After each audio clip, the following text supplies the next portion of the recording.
Good afternoon to all of you. I hope आप सभी मुझे एकदम परफेक्टली सुन पा रहे होंगे। मेरा वीडियो आप सभी को एकदम क्रिस्टल क्लियर होगा। दोनों चीज़ें परफेक्ट हैं तो give me a Y. We are going to start with this fantastic class of verbs. Today is day 2 that we are doing. हम आगे बढ़ेंगे और चीज़ों को सीखेंगे बेहतर तरीके से। उम्मीद करता हूँ जो भी मैंने कल आपको सिखाया होगा वो आपको समझ आया होगा।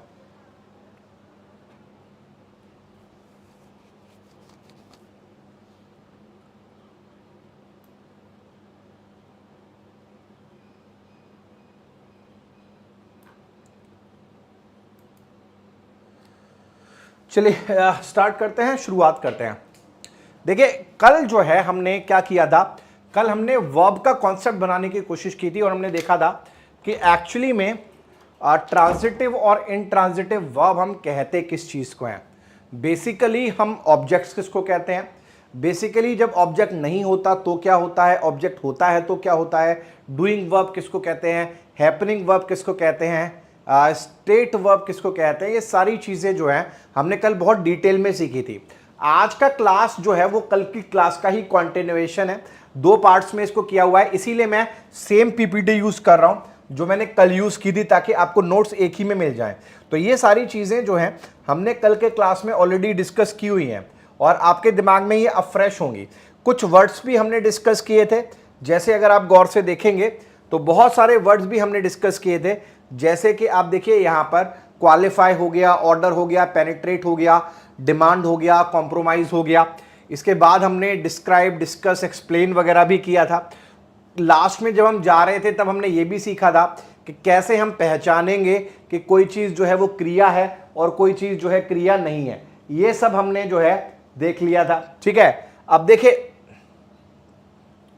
आज जो है हम आगे बढ़ रहे हैं उसी पार्ट को, जो कॉन्सेप्ट हमने कल सीखा था उसी कॉन्सेप्ट का जो है कॉन्टिन्यूएशन है ये।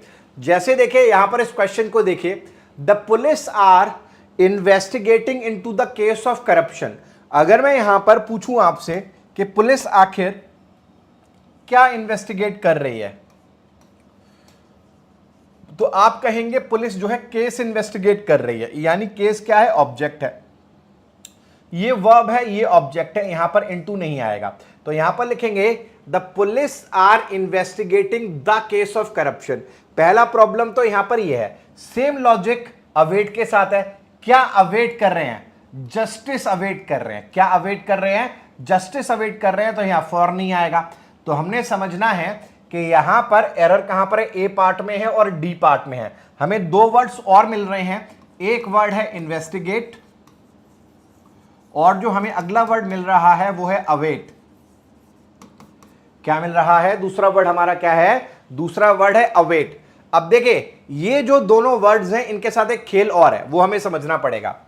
जैसे सपोज करो मैंने एक सेंटेंस लिखा, the police are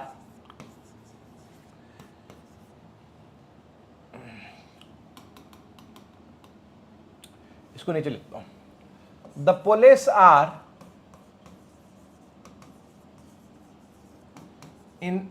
investigating into the murder। ठीक है, अब आपको मैं सिखा चुका हूं, ये बता चुका हूं कि इन्वेस्टिगेटिंग के बाद तो इनटू नहीं आएगा, ठीक है, ये आप ऑलरेडी जानते हैं। लेकिन एग्जामिनर क्या होगा, कभी कभी एक चालाकी कर सकता है। वो क्या करेगा, मान लो उसने आपको अगर ये इंप्रूवमेंट में दे दिया और उसने जो है इसके नीचे अंडरलाइन कर दिया द पुलिस आर इन्वेस्टिगेटिंग और इनटू द मर्डर के नीचे अंडरलाइन किया नहीं, इसका मतलब है एरर किस पार्ट में, इस पार्ट में है। इसी के ऑप्शंस आपको मिलेंगे। तो याद रखना जो इन्वेस्टिगेट वर्ड होता है, जो छानबीन वर्ड होता है, उसी को एक फ्रेजल वर्ब से रिप्लेस किया जा सकता है। जो मीनिंग इन्वेस्टिगेट का होता है वही मीनिंग होता है किसका, वही मीनिंग होता है लुक इनटू का। किसका, लुक इनटू का। ये बात मैं आपको पहले भी सिखा चुका हूं, सुपर मॉक में भी कई बार बता चुका हूं। तो इन्वेस्टिगेट का ही मतलब होता है लुक इनटू। तो अगर आपको इनटू हटने की, इनटू आप हटा नहीं पा रहे हैं या आपको ऑप्शन नहीं दिया जा रहा है इनटू हटाने का, तो आप इस केस में ऐसे लिख सकते हैं, the police are looking into the murder, the police are looking into the murder. मतलब क्या है, इन्वेस्टिगेट के बदले आप लुक इनटू यूज कर सकते हैं अगर आपको मौका नहीं मिल रहा है। कभी कभी ऐसा होगा कि मान लीजिए फिलर में आ जाए, एक फिलर में आपको आंसर आ जाए इन्वेस्टिगेटिंग, और एक फिलर में आपको आंसर आ जाए लुकिंग इनटू, और नीचे एक ऑप्शन दिया हो बोथ ए एंड बी। ऐसे भी फिलर्स आते हैं ना एग्जामिनेशन में आजकल। तो अगर अधूरा ज्ञान होगा तो आप फिर ए पे ही टिक कर दोगे, इसीलिए ज्ञान पूरा होना चाहिए। यानी दोनों का मीनिंग क्या है, सेम है। तो इसका मतलब है इसका आंसर क्या होगा, बोथ ए एंड बी होगा। आई होप आप सभी को क्लियर हुआ होगा। क्लियर है तो एक बार CL जो है टाइप कर दीजिए। The entire family awaits for justice, the entire family awaits for justice। तो ऐसा हो सकता है, अभी आपको पता है कि यहां से फॉर हटा देंगे आंसर आ जाएगा, लेकिन जो काम इन्होंने यहां पर किया है वही काम यहां पर भी कर सकते हैं। मान लीजिए इसके नीचे अंडरलाइन करके दे दिया, मतलब क्या, आप फॉर तो हटा नहीं पाएंगे, तो उस केस में क्या करेंगे, तो याद रखेंगे अवेट का ही मतलब क्या होता है, जो मीनिंग अवेट का होता है वही मीनिंग वेट फॉर का होता है। ठीक है, वेट फॉर। ठीक है, तो यहां पर आप अवेट्स की जगह वेट्स लगा सकते हैं और लिख सकते हैं entire family waits for justice. Waits for justice जो है आपका राइट आंसर होगा। दोनों का मतलब सेम है, दोनों का मतलब क्या है, सेम है, और दोनों ही बढ़िया वर्ड्स हैं एग्जामिनेशन के लिए। क्लियर है, और दोनों ही सवाल एग्जाम में आ चुके हैं, ये भी क्लियर होना चाहिए। चलिए पढ़िए इसको। I need a larger house for my family but I can not afford to the prices around here. मुझे अपने परिवार के लिए बड़ा घर चाहिए लेकिन मैं अफोर्ड नहीं कर सकता कीमत। मैं क्या अफोर्ड नहीं कर सकता, अफोर्ड का मतलब एक तरीके से बर्दाश्त करना होता है। क्या अफोर्ड नहीं कर सकता, प्राइसेस अफोर्ड नहीं कर सकता। यानी ये आपका वर्ब है, ये आपका ऑब्जेक्ट है, टू की जगह नहीं है, टू की जगह नहीं है। तो अपने लिस्ट में एक और वर्ड ऐड कर लीजिएगा, वर्ड है आपका अफोर्ड।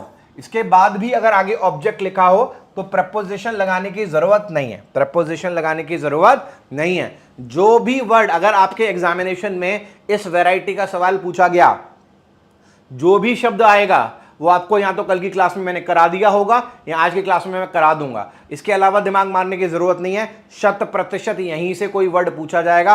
अगर पूछा गया तो एग्जामिनेशन में ऐसा भी हो चुका है कि से भी एक ही कॉन्सेप्ट के दो सवाल भी आ चुके हैं। ठीक है, तो ध्यान से पढ़ना इंपॉर्टेंट है ये, इसलिए मैं सबसे पहले पढ़ाता हूं इसको वर्ब में। चलो सॉल्व करो, अपना दिमाग लगाओ, मैं नहीं समझाऊंगा, अपना दिमाग लगाइए और बताइए कि क्या पॉसिबल एरर्स आपको नजर आ रहे हैं इन सवालों में।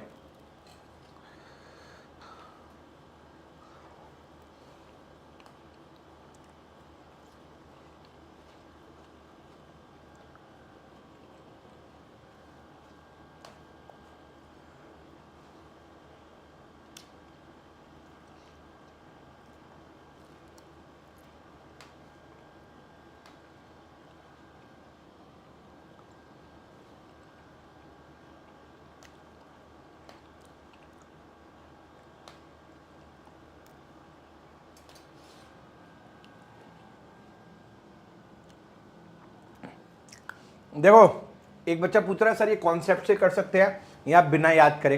अगर आपकी कॉन्सेप्ट पर पकड़ बढ़िया बन गई है, आप बार बार प्रैक्टिस करते आए हो, तो आप कॉन्सेप्ट से कर लो। लेकिन अगर आपको लगता है कि इतने सारे क्वेश्चन के बीच में आप कॉन्सेप्ट भूल जाओगे तो शब्दों को देख लो, दोनों ही तरीके पकड़ के चलो तो फायदे में रहोगे। The company has offered to me a salary hike. Company ने किसे ऑफर किया है, आगे पर्सन है ना, तो किसे ऑफर किया है, मुझे। तो मैं कौन हुआ, ऑब्जेक्ट हुआ, तू नहीं आएगा। Donald did not answer, Donald ने क्या आंसर नहीं किया, क्वेरीज को, क्वेरीज का मतलब है सवालों को, क्या आंसर नहीं किया, सवालों को, ऑब्जेक्ट है, तू नहीं आएगा। नंदलेस शी मैरिड, ये तो मैंने कल ही करा दिया था।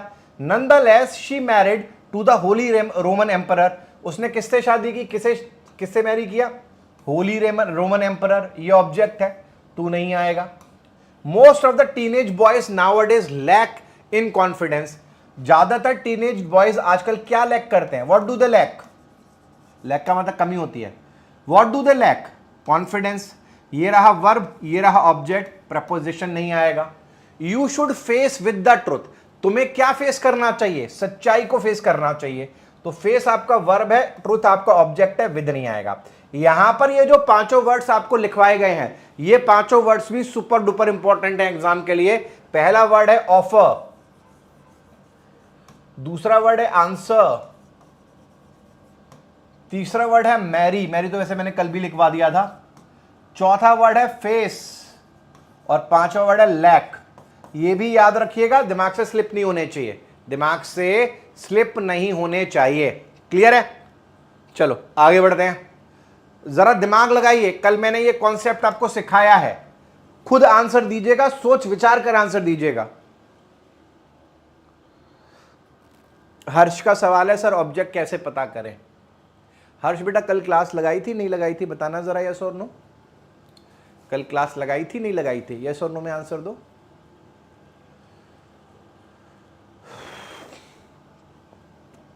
कल आपको मैंने सेम क्वेश्चन करवाया था, एक तरीके का अटैक वर्ड ही करवाया था। देखो, द ऑपोजिशन लीडर ऑफन, यहां पर हमें वर्ब की जरूरत है, तो अटैक करते हैं, किसको अटैक करते हैं? सरकार को। तो सरकार ऑब्जेक्ट है, यानी अटैक वर्ब होगा, वर्ब है तो बाद में प्रपोजिशन नहीं आएगा, यहां प्रपोजिशन लगाए, यहां प्रपोजिशन लगाए। अब यहां पर attacks, attack, attack, leaders often, attack आएगा, अटैक्स तो आ नहीं सकता क्योंकि एस लगा हुआ है। अब यहां तो ये ऑप्शन है या फिर ये ऑप्शन है, यहां तो डी ऑप्शन है या ई ऑप्शन है, देखते हैं। आ रीसेंट, अब देखो क्या लिखा हुआ है, आ लगा हुआ है, अगर आ लगा हुआ है तो क्या है, वर्ब हो सकता है? नहीं हो सकता। आ के बाद क्या आता है? नाउन आता है। अब नाउन अगर अटैक है, तो अगर अटैक नाउन है तो ये लॉजिक इस पे अप्लाई नहीं होता, कल हमने सीखा था।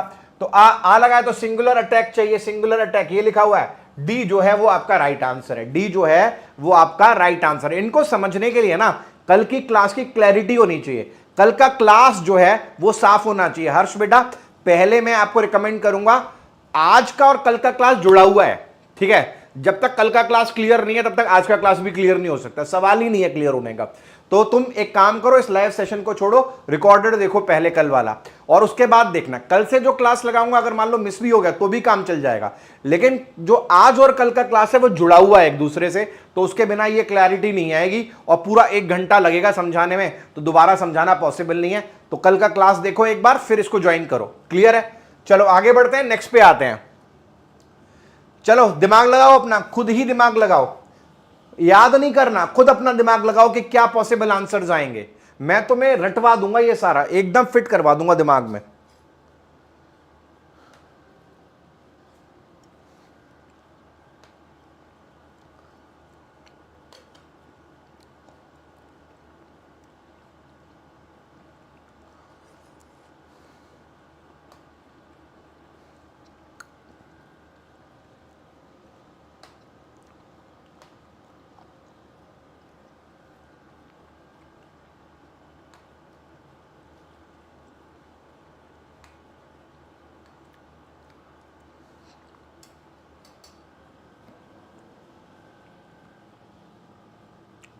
देखो, dust and rain dash the house, verb है केम। तुम ऑब्वियसली बात है केम से पूछोगे तो आंसर हाउस तो आएगा नहीं, क्या आया? हाउस तो नहीं आया। तो इसका मतलब है यहां पर जो वर्ब है ये इसका ऑब्जेक्ट नहीं है, ऑब्जेक्ट नहीं है मतलब प्रपोजिशन आएगा, प्रपोजिशन आएगा तो ये उड़ा दो, ये उड़ा दो। अब यहां पर ऑप्शन बचे बी, सी और डी। चलो पहले आगे बढ़ते हैं। इसमें देखो, डस्ट एंड रेन मतलब है कि डस्ट और रेन जो है घर में दाखिल हो गई ऊपर से, इतनी ही आसानी से जितने आसानी से जो बुलेट्स और टैंक शेल्स हैं वो दीवार को भेद सकते हैं। अब भेदना क्या है? दीवारों को। क्या भेद सकते हैं? दीवारों को। यानी क्या का आंसर? ये वॉल्स है। तो यानी यहां पर एक ट्रांजिटिव वर्ब चाहिए, यानी बाद में प्रपोजिशन नहीं आएगा, बाद में प्रपोजिशन नहीं आएगा तो ये ऑप्शन उड़ गया। अब आपके पास डी ऑप्शन है, अब आपके पास बी ऑप्शन है। अब आप इस बात को समझिए, प्रपोजिशन का कॉन्सेप्ट देखिए। डस्ट और रेन पहले कहां पर थी? बाहर थी, घर के अंदर थोड़ी ना थी, बाहर ही थी। बाहर से घर के अंदर आ गई। कोई चीज मूवमेंट करती है तो टू लगाते हैं, घर के अंदर आ गई तो इन लगाएंगे तो इन टू आएगा। तो यहां पर जो आपका राइट आंसर होगा वो डी ऑप्शन होगा, केम इनटू और पेनिट्रेट। देखिए एक सिंपल से क्वेश्चन को सॉल्व करने के लिए तीन तीन कॉन्सेप्ट्स लग रहे हैं और तब जाके हमें जो है आंसर मिल रहा है। क्लियर है? एसबीआई को जो एग्जामिनेशन होता है ना, उसमें सभी ऐसा होता है, सभी ये होता है, उसका जो पेपर होता है ना वो सभी ऐसे ही कॉन्सेप्ट पे बना होता है। तो इसीलिए उसके लिए ज़्यादा अटेंशन की ज़रूरत पड़ती है, उसके लिए हर चीज़ ही घुमावदार होती है। मेन सी पूरा घुमावदार होता है, ऐसे ही होता है। हर आंसर आपको दो लग रहे होते हैं, ये तो फिर भी आसान है, सब आपको दो लग रहे होते हैं, तीन लग रहे होते हैं, तो इसीलिए उसको समझना ज़रूरी है। क्लियर है? चलिए पढ़िए ज़रा, ये तो मैंने आपको कल ही करवा दिया था, ज़रा दिमाग लगाना।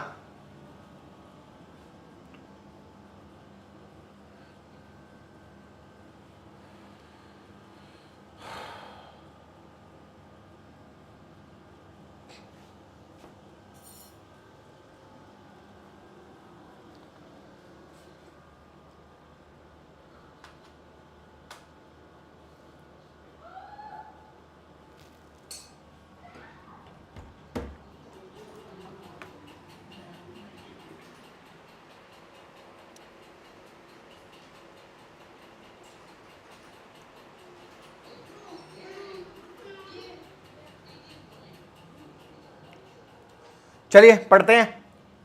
अब देखो यहां पर तो कल ही हमने सीख लिया था प्रपोजिशन आता नहीं है।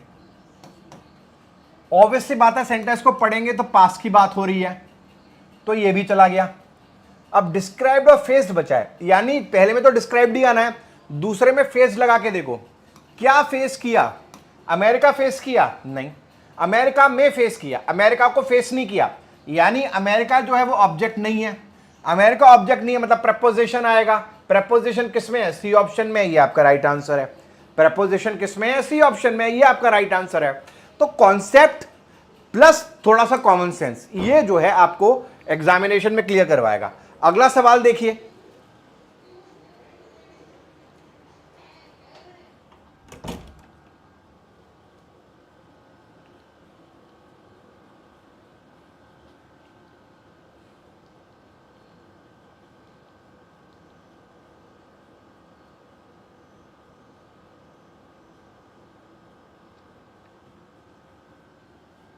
चलिए, you should dash the difficult situation, आगे फेस लिखा है, क्या फेस करना चाहिए? डिफिकल्ट सिचुएशन को, यानी ये ऑब्जेक्ट है। शुड लगाया तो पहला फॉर्म चाहिए, बाद में प्रपोजिशन आएगा नहीं, पहला फॉर्म। प्रपोजिशन लगा हुआ है, पहला फॉर्म नहीं है, पहला फॉर्म नहीं है, यानी बी और सी में से कोई आंसर है। ठीक है, you should dash the difficult situation with determination. And लगा है, एंड लगा है तो मतलब क्या है? शुड कॉमन लिया होगा। शुड अगर कॉमन लिया होगा तो इसके साथ भी शुड ही आने वाला होगा, तो शुड आने वाला होगा, सॉरी ये वाला एंड है, शुड आने वाला होगा, तो यहां पर भी फर्स्ट फॉर्म चाहिए। फर्स्ट फॉर्म कौन सी है? मीट। ये आपका राइट आंसर है, ये आपका क्या है? राइट आंसर है। You should face the difficult situation with determination and self respect and meet a good counsellor, and meet a good counsellor, ये जो है आपका राइट आंसर होगा। क्लियर है? चलो पढ़िए जरा इसे। हाँ याद रखना, एक वर्ड और ऐड कर लो यहां पे, मीट। एक वर्ड और ऐड कर लीजिए, वर्ड है मीट। अब इस मीट के साथ एक खेल है, वो समझ लो। मैंने कहा आई मेट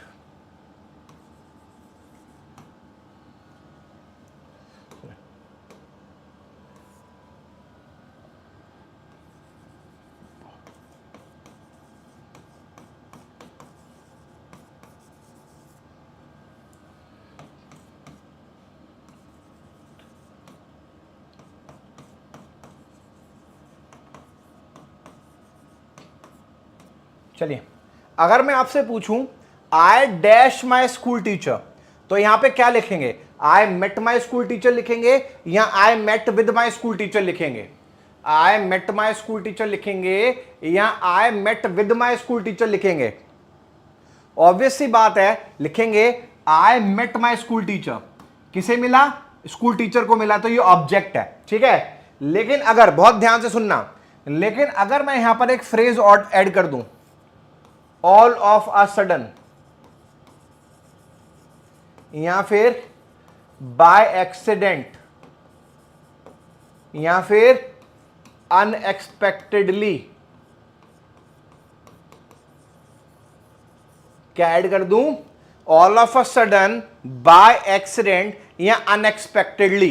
तो यहां पर जो राइट आंसर आएगा वो आएगा met with. I met with my school teacher all of a sudden, I met with my school teacher by accident, I met with my school teacher unexpectedly. याद रखिए, जब हम किसी से अनएक्सपेक्टेडली मिल जाते हैं, हमारी मुलाकात जो है अनएक्सपेक्टेडली बाय एक्सीडेंट हो जाती है, हम एक्सपेक्टेशन नहीं रखे होते, हमने प्लान नहीं किया होता, अचानक से मिल जाते हैं, तो उसके लिए फ्रेजल वर्ब यूज होता है। फ्रेजल वर्ब है मेट विद। और इसीलिए आपने एक फ्रेजल वर्ब पढ़ा होगा, लोग अक्सर कहते हैं I met with an accident, सुना होगा आपने जरूर, I met with an accident, क्योंकि एक्सीडेंट कोई प्लान करके नहीं जाता भाई कि मैं परसों जाऊंगा और दीवार में ठुक्कर आऊंगा, ऐसा नहीं हो सकता, ये ऑल ऑफ अ सडन होता है। इसीलिए हमेशा आई मेट एन एक्सीडेंट नहीं होता, I met with an accident होता है। मेट विद का मतलब यहां मिलना नहीं है, अचानक सामना हो जाना, अचानक से हमारे सामने कुछ आ जाना, उसके लिए यूज करते हैं मेट विद फ्रेजल वर्ब को। तो यहां पर आपको मेट विद लिखना है। क्लियर है? याद रखेंगे, भूलेंगे नहीं।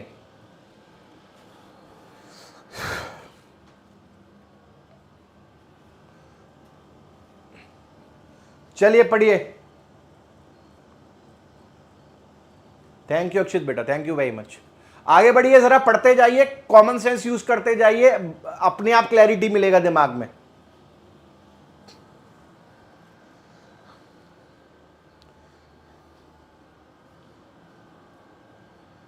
इंपॉर्टेंट टॉपिक है, इसलिए मैं समय भी ले रहा हूं, इसको 2 क्लास में करवा रहा हूं। वैसे चाहता तो मैं इसे कल ही उड़ा देता, नहीं। चलो आगे बढ़ते हैं, देखते हैं। वी शुड रिक्वेस्ट, हमें किसे रिक्वेस्ट करनी चाहिए? आगे पर्सन है ना, किसे रिक्वेस्ट करनी चाहिए? अथॉरिटीज को। अथॉरिटीज ऑब्जेक्ट है, टू नहीं लगाएंगे, टू उड़ा देंगे। सेंटेंस क्या है? सही हो गया, we should request the authorities. We should request the authorities जो है इसका राइट आंसर होगा। ए ऑप्शन जो है, ए बी, ये आपका पहले, सॉरी अभी ए एरर है। We should request the authorities to waive off the additional taxes and hand off the agreement to us that comprise. ये मैंने आपको पहले करवा दिया, कंप्राइज नहीं आएगा, ठीक है। कंप्राइज के बाद ऑफ नहीं आता, तो यहां पर ए डी जो है आपका राइट आंसर हो जाएगा। ये हम ऑलरेडी कल डिस्कस कर चुके हैं। कंप्राइज का मतलब है शामिल होना। क्या आप जानते हैं कि जितने भी क्वेश्चन एग्जामिनेशन में ट्रांजिटिव वर्ब से पूछे जाते हैं, सबसे ज्यादा बार आने वाला शब्द कंप्राइज ही है। सबसे ज्यादा कंप्राइज वर्ड ही पूछा जाता है एग्जाम में। याद रखेंगे, भूलेंगे नहीं। चलिए नेक्स्ट।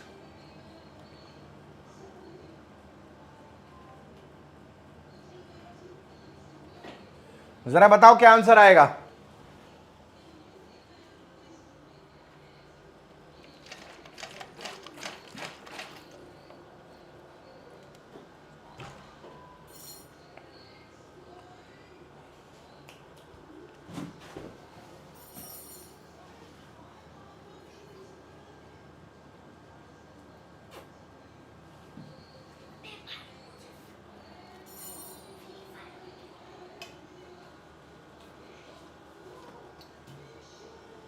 बस हाफ एन आवर के लिए।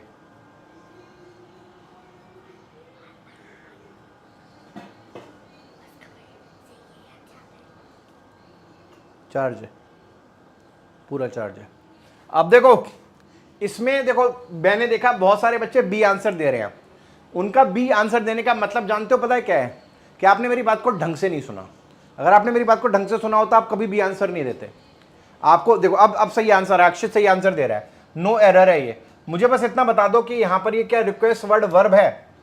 क्या ये रिक्वेस्ट वर्ड जो है वो वर्ब है, क्रिया है कि वो यहां पे? Is it a verb? Is it a verb?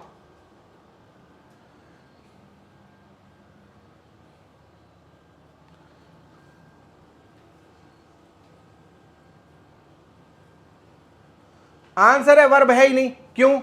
क्योंकि देखो ए लगा हुआ है, ए के बाद वर्ब थोड़ी ना आता है, नाउन आता है। दूसरा तरीका वर्ब, तो ये रहा रिजेक्ट। जब ये वर्ब है तो ये वर्ब कैसे हो सकता है? वर्ब नहीं है तो वो कानून लागू नहीं होता इस पर।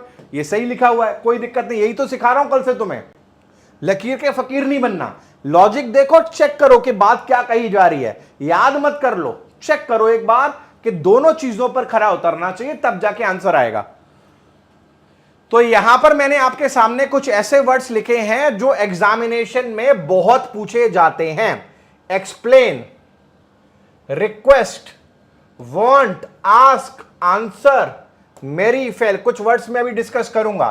लैक, पेनिट्रेट, ज्वाइन, फेस, ये डिस्कस करूंगा। मीट, क्वालिफाई, पास, वेलकम, ये सब एक ही मतलब है। अवेट, ये डिस्कस करूंगा और ये भी डिस्कस करूंगा। क्लियर है? तो ये आपको एग्जामिनेशन में सबसे ज्यादा पूछे जाने वाले वर्ड्स हैं।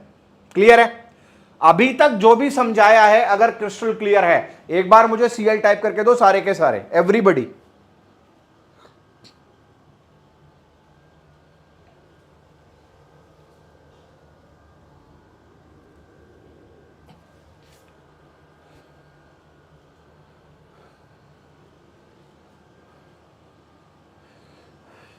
चलो अब देखो, यहां पर आपको कुछ वर्ड्स दिखाई दे रहे हैं जिन पर मैं अलग से रोशनी डालूंगा। थोड़ी सी रोशनी, मतलब वो वाली रोशनी नहीं, वो वाली रोशनी। ठीक है? कैसे, जरा देखो। एक वर्ड है एंटर, एक वर्ड है टेल, एक और था, एक वर्ड है परवेड। ये तीन भी एग्जामिनेशन में गोल्ड माइंस की तरह हैं। ठीक है? ये सब भी एग्जामिनेशन में गोल्ड माइन की तरह वर्ड्स हैं। कैसे, जरा समझो। सबसे पहले एंटर की बात करते हैं। जैसे मैंने कहा, the manager entered into my cabin in a hurry. ठीक है? The manager rushed into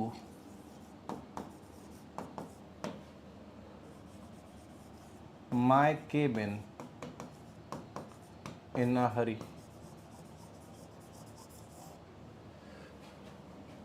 The manager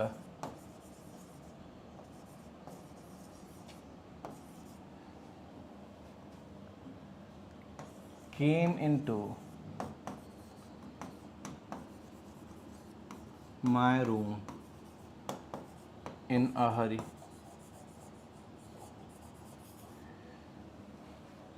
The manager walked into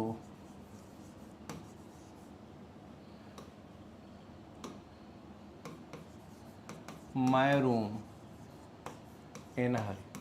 अब आम तौर पर अगर आप इमेजिन करेंगे तो आपको चारों की जो पिक्चर नजर आ रही होगी, इमेजिनेशन में चारों का मीनिंग सेम है कि मैनेजर मेरे रूम में आ गया जल्दीबाजी में, मैनेजर मेरे कैबिन में आ गया, या केबिन है, केबिन ही लिख देना, केबिन में आ गया जल्दीबाजी में, सबका मतलब एक ही है।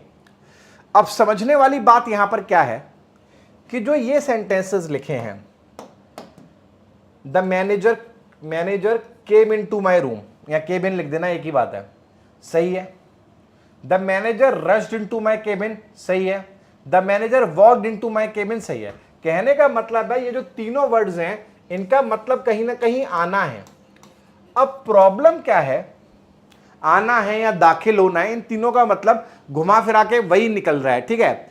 अब प्रॉब्लम यह है कि जब हम ये सेंटेंस पढ़ते हैं, the manager entered into my cabin in a hurry, तो हमें लगता है इसका भी मतलब यही है कि मैनेजर दाखिल हो गया मेरे केबिन में जल्दी में।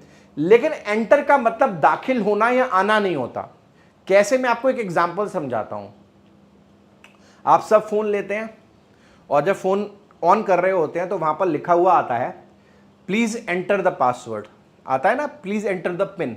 तो उसका मतलब क्या है हिंदी का, कि पिन में घुस जाओ, पिन में दाखिल हो जाओ, फोन में घुस जाओ, ये तो नहीं है इसका मतलब। तो एंटर का मतलब दाखिल होना, घुसना, आना कैसे हो सकता है फिर? एंटर का मतलब होता है किसी चीज को एक्सेस करना, किसी चीज को एक्सेस करना, एक ऐसी चीज जहां पर पहले हमारा एक्सेस नहीं था लेकिन अब हमारा एक्सेस हो गया है। ठीक है?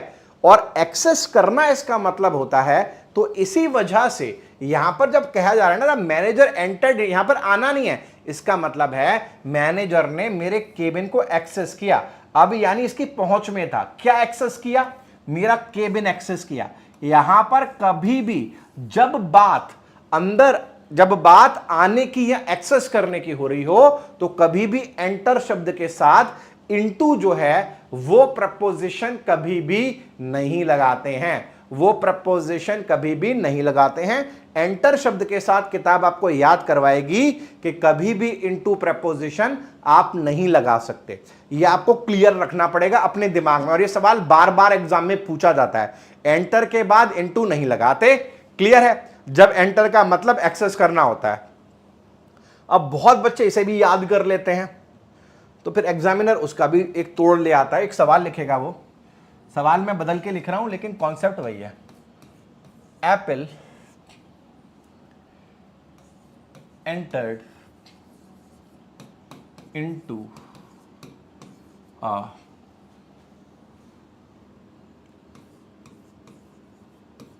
Partnership with chat GPT.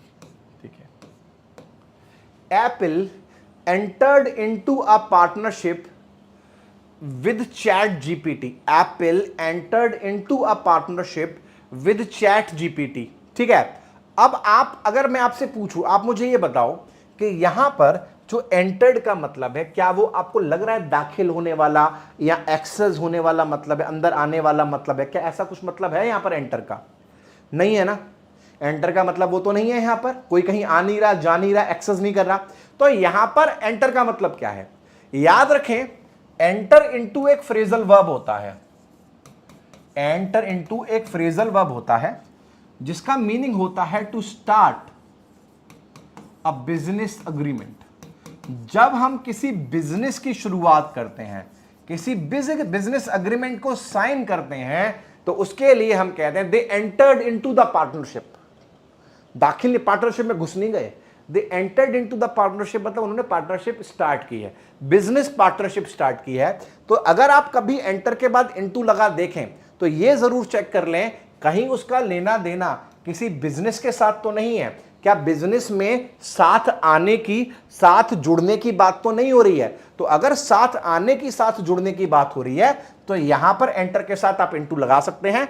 इस सिचुएशन में जो है आप नहीं लगा पाएंगे, आपको यहां पर सिर्फ और सिर्फ एंटर ही लिखना पड़ेगा। क्लियर है? अगर क्लियर है तो एक बार CL जो है मुझे टाइप करके दे दीजिए सारे के सारे।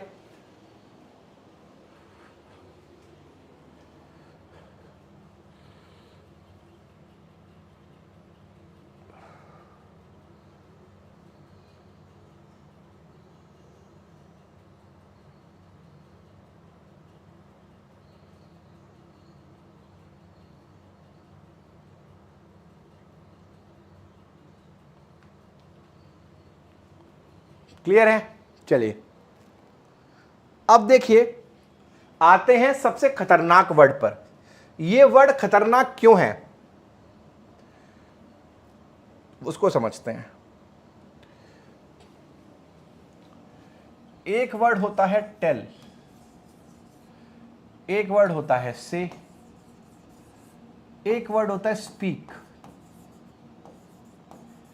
ये तीनों ही शब्द एग्जाम में बार बार पूछे जाते हैं। मुझे जहां तक याद आ रहा है शायद मैंने प्रपोजिशन में भी आपको ये करवाया है, अगर नहीं करवाया तो देख लेना। देखो समझो जरा, ये जो टेल वर्ड होता है ये एक ट्रांजिटिव वर्ड होता है, ट्रांजिटिव क्रिया है ये। ट्रांजिटिव का मतलब क्या है? इसके बाद आप प्रपोजिशन नहीं लगा पाएंगे। जैसे मैंने कहा ही told to his parents, he told to his parents, तो ये क्या हो गया? गलत हो गया। आप he told to his parents नहीं लगा पाएंगे, आप लिखेंगे ही टोल्ड हिज पेरेंट्स। क्या लिखेंगे? He told his parents. यानी टोल्ड के बाद अगर आप ऑब्जेक्ट दे रहे हैं तो आप जो है प्रपोजिशन नहीं लगा सकते।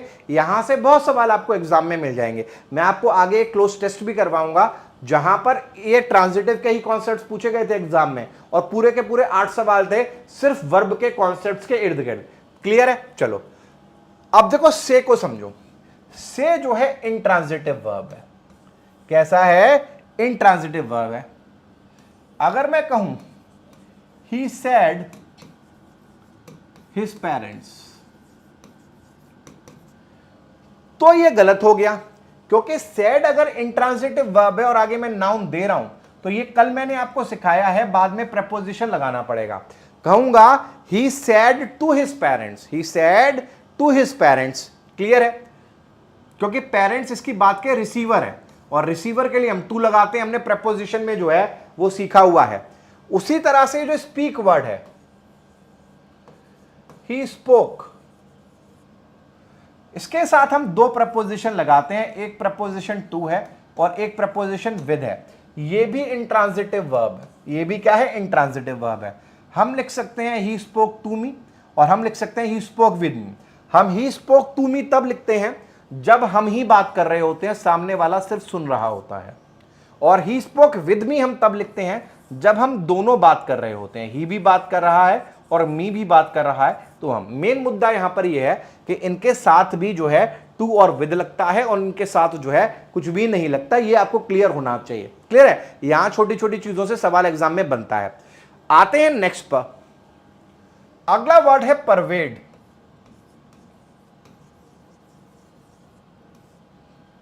अगला वर्ड है परवेड। परवेड का मतलब होता है व्याप्त होना, फैला होना। ठीक है? The fragrance of the roses pervaded through the neighborhood. The fragrance of the roses pervaded through the neighborhood. बिल्कुल ओमनी प्रेजेंट। आपको याद होगा मैंने एक वर्ड करवाया था ओमनी प्रेजेंट, और वर्ड करवाया था परवेसिवनेस। आपको याद है परसों ही एडिटोरियल में करवाया था, तो उसी का वर्ब फॉर्म है। तो the fragrance of the roses pervaded कैसा वर्ब है? ट्रांजिटिव वर्ब है। कभी भी इसके बाद थ्रू मत लगाना, लिखना the fragrance of the roses pervaded the neighbourhood, pervaded the neighbourhood. Clear है? तो इस तरीके से जो है आपको ये सारे वर्ड्स याद रखने हैं एग्जामिनेशन के पर्पस से, जो भी मैंने करवाए हैं। अब अगर आपने कल शीट चेक की थी और पूरा पीडीएफ खोला था, वैसे तो मैंने आज ही अपलोड किया है, तो मैंने आपकी सुविधा के लिए यहां पर देखिए जरा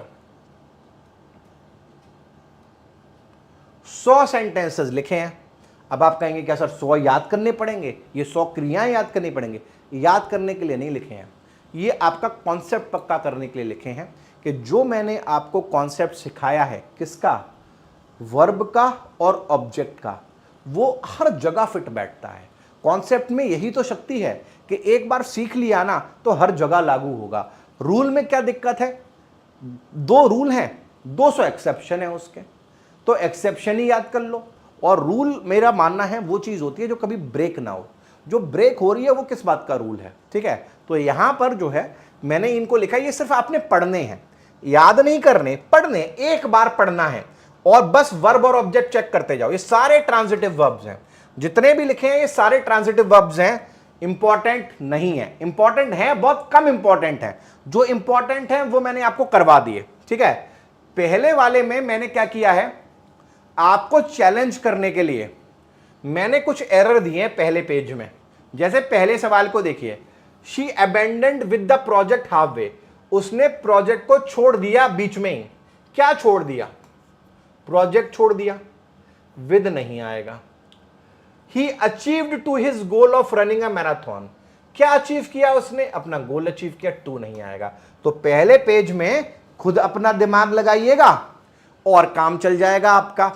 फिर मैं दोबारा, ये देखो कामचोर बच्चे बोल रहे हैं बीच में, ऐसे तो बहुत याद करने पड़े। अरे भैया याद नहीं करने, याद नहीं करने, ठीक है, देखने हैं एक बार, जैसे न्यूज़पेपर पढ़ते हैं ना वैसे देखने हैं। देखो खत्म कर दो, देखो खत्म कर दो, याद नहीं करने। समझने कौन से हैं? जो मैंने इनसे पहले लिखे हैं कल की क्लास में और आज की क्लास में। देयर इज अ 100% चांस कि आपका शब्द यहीं से आएगा, यहीं से पूछा जाएगा और यहीं से क्लैरिटी होनी चाहिए। क्लियर है तो एक बार CL टाइप कर दो सारे के सारे।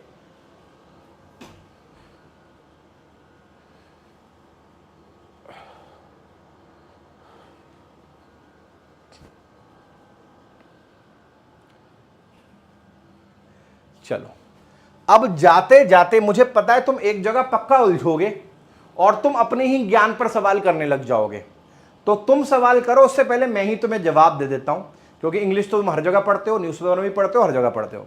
जैसे मैंने एक सेंटेंस लिखा, the book comprises of many chapters. दूसरा, the book is comprised of many chapters।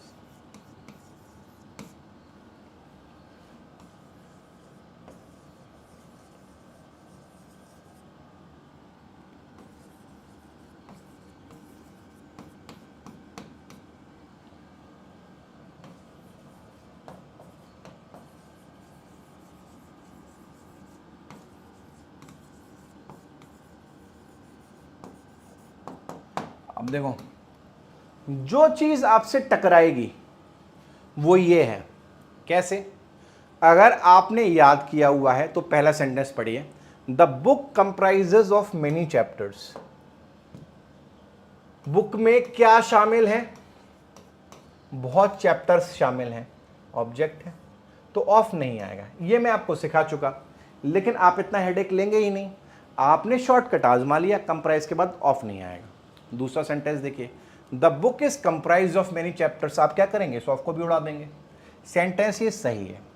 क्यों सही है बताऊंगा। He ordered for a taxi. क्या ऑर्डर किया? टैक्सी। ऑब्जेक्ट है, फॉर नहीं आएगा। He is ordered to be present. आप कहेंगे अच्छा ऑर्डर्ड के बाद तो कंजंक्शन प्रपोजिशन आता नहीं, तो आप इसे उड़ा देंगे। ये भी सही है। समझिए, जरा लॉजिक लगाइएगा, ध्यान से सुनिएगा। जब भी हम कहते हैं कि कोई वर्ब एक्शन वर्ब है, एक्शन वर्ब कब होती है? वो जब आपका डूअर एक्शन करता है तभी तो एक्शन वर्ब होती है। जब आपका, यही तो सिखाया है, एक्शन वर्ब किसको कहते हैं? ट्रांजिटिव वर्ब एक्शन वर्ब्स होती हैं। एक्शन वर्ब किसको कहते हैं? जब डूअर एक्शन करेगा। जब डूअर एक्शन करेगा, डूअर एक्शन कब नहीं करता? कब नहीं करता? सोचो, सिखाया है मैंने आपको। एक्शन वर्ब कब होती हैं? जब डूअर एक्शन करता है। और डूअर एक्शन कब नहीं करता? डूअर एक्शन तब नहीं करता, सॉरी, सब्जेक्ट एक्शन करता है। सब्जेक्ट एक्शन कब नहीं करता? सब्जेक्ट एक्शन नहीं करता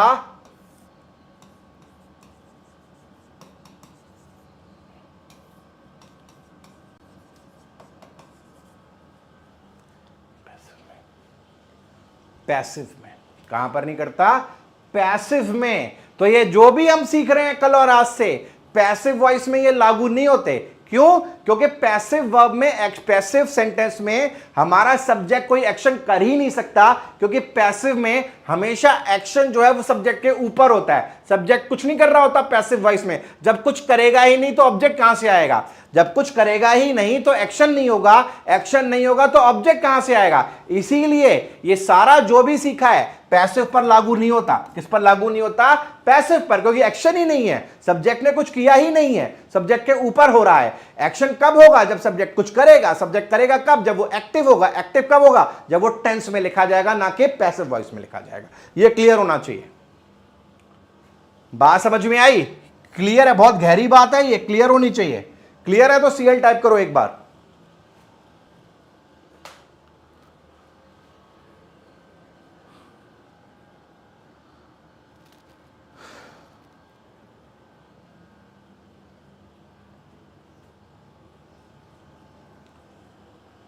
अब ये आपको भयंकर वाला रिवीजन मारना है इसका। एक बार, दो बार, तीन बार, चार बार, इंक्लूडिंग द एग्जाम्पल। जो 100 एग्जाम्पल पढ़ने के साथ 8-10 बार पढ़ना है। आप फिट हो जाओगे, फाइन हो जाओगे, तैयार हो जाओगे आगे के चैप्टर्स के लिए भी और इसके लिए भी। चलिए आज पूरा टॉपिक ये खत्म हो रहा है, कल हम होमोनिम्स स्टार्ट करेंगे। ठीक है, क्या स्टार्ट करेंगे?